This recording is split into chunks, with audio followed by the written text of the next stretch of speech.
নমস্কার, সনাতন ধর্মকথা চ্যানেলে আপনাদের সবাইকে স্বাগত। আজ মহাভারতের আদি পর্বের তৃতীয় অধ্যায়ে বেদ ঋষি উতঙ্ক বৃত্তান্তের প্রথম পর্ব শুরু করব।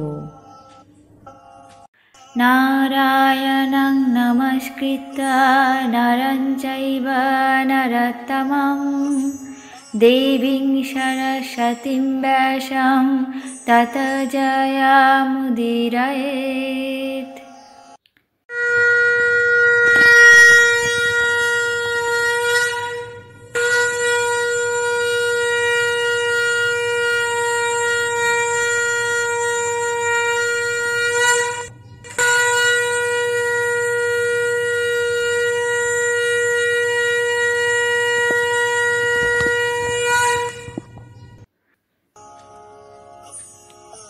ঋষি আয়োধ্যমের বেদ নামে অপর এক শিষ্য ছিলেন। একদিন ঋষি তাকে ডেকে আদেশ করলেন, বললেন, বৎস বেদ, তুমি আমার গৃহে থেকে কিছুদিন আমার সেবা করো, তোমার শ্রেয় লাভ হবে। শিষ্য বেদ গুরুদেবের কথা শিরোধার্য করে গুরুর সেবায় রত হলেন। বহুদিন গুরু গৃহে থেকে গুরু যখন যা যা আদেশ করতেন তিনি তাই করতেন। শীত, গ্রীষ্ম, বর্ষা, ক্ষুধা, তৃষ্ণা প্রভৃতি অশেষ ক্লেশ কোনো কিছুই তাকে প্রভাবিত করতে পারত না। এইভাবে বহুদিন কেটে গেলে গুরু আয়োধ্যমও তার প্রতি অত্যন্ত প্রসন্ন হলেন। তখন বেদ গুরুর প্রসাদে শ্রেয় এবং সর্বজ্ঞতা লাভ করলেন। এইভাবে বেদের পরীক্ষা শেষ হল। তারপর বেদ ঋষি আয়োধ্যমের অনুমতি পেয়ে গুরুকুল থেকে গৃহস্থাশ্রমে প্রবেশ করলেন। ওই আশ্রমে থাকার সময় তার 3টি শিষ্য হল। বেদ শিষ্যদেরকে কোনো কাজে নিয়োগ করা বা নিজের সেবা করতে কখনো আদেশ করতেন না, কারণ গুরুকুলবাসের দুঃখ তার মনের মধ্যে সতত জাগরুক ছিল। এই জন্য তিনি শিষ্যদেরকে কখনো ক্লেশ দিতে পারতেন না। কিছুদিন পরে রাজা জন্মেঞ্জয় এবং পৌষ্য নামে এক রাজা বেদের কাছে উপস্থিত হয়ে তাকে গুরুরূপে বরণ করলেন।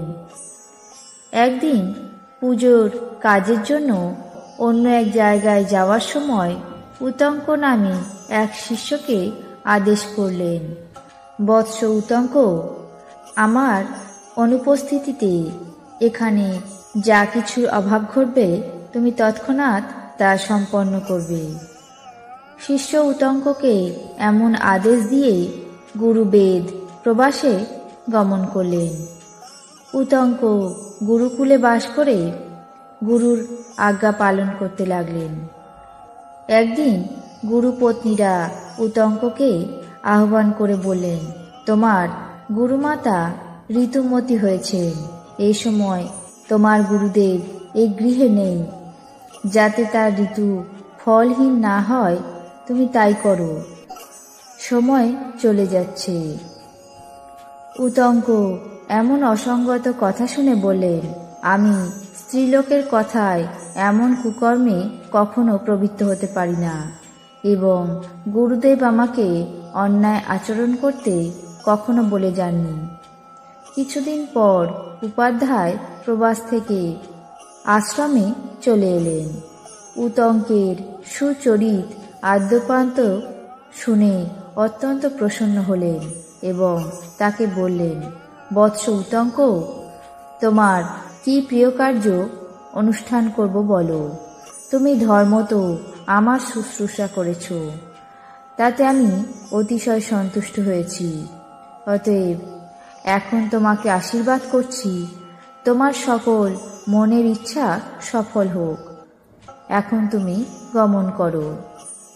গুরুদেবের এমন কথা শুনে উতঙ্ক বললেন, ভগবান, আমি দক্ষিণা দিতে প্রার্থনা করি।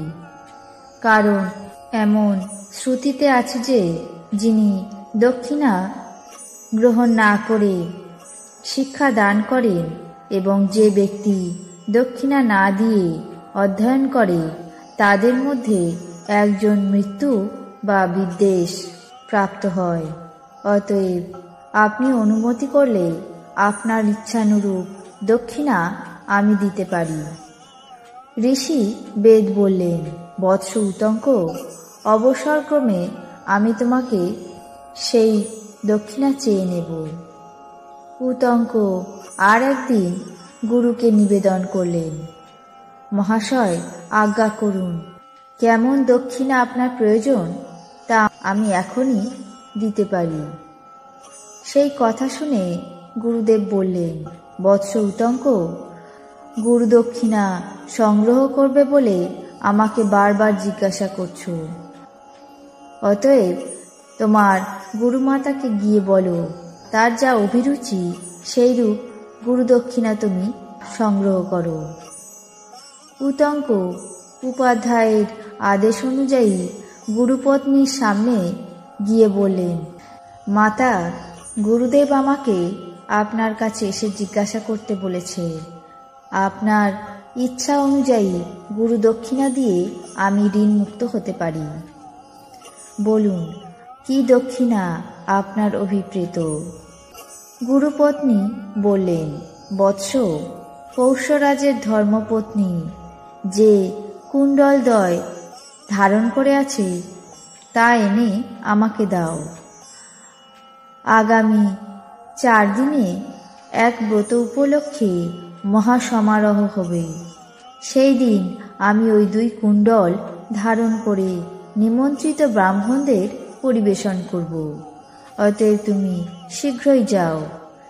এটা করতে পারলে তোমার শ্রেয় লাভ হবে, অন্যথা তোমার মঙ্গল হওয়া কঠিন হবে।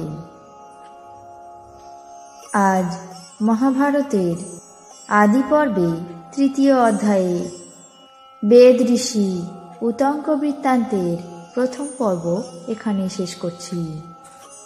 আপনাদের কেমন লাগছে তা অবশ্যই কমেন্ট বক্সে জানাবেন।